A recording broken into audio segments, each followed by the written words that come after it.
একই মায়ের গর্ভে জন্ম নেওয়া ভাই বোন কেন পর হয়ে যায়, কেন তাদের ভিতরে এত দূরত্ব সৃষ্টি হয়? যেই ভাই বোন একটা সময় একসাথে খেলাধুলা করতো, তাদের ভিতরে বিয়ের পরে বড় হওয়ার পরে দূরত্ব সৃষ্টি হয়। এমন এক ভাই মারা গেলে অপর ভাই জানাজা পর্যন্ত যায় না। এতটা দূরত্ব কেন সৃষ্টি হয়? তারা তো একই মায়ের গর্ভে জন্ম হয়েছে। অন্য একজন মেয়ে বিয়ে করেছে, স্বামী স্ত্রী হয়েছে, এজন্য সম্পর্ক নষ্ট হয়েছে? নো।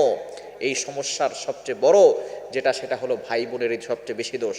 অন্যের কথায় আপনি কেন যাচাই না করে আপনি মন্তব্য করে আপনার সম্পর্ক বিচ্ছেদ করবেন?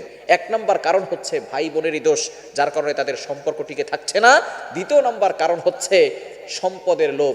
সম্পদের কারণে ভাই বোনকে তার সাথে আলাদা করে দেয় এবং ভাই ভাই দূরে সরে যায়। সম্পদের কারণে আপনি আপনার ভাইকে দূরে সরিয়ে দিচ্ছেন। এই সম্পদ নিয়ে আপনি কবরে যেতে পারবেন না।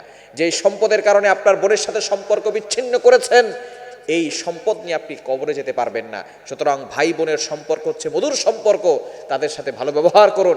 অবশ্যই আল্লাহ পাক রব্বুল আলামিন দুনিয়াতেও শান্তি দিবেন, আখিরাতেও আল্লাহ তাআলা শান্তির ব্যবস্থা করে দিবেন।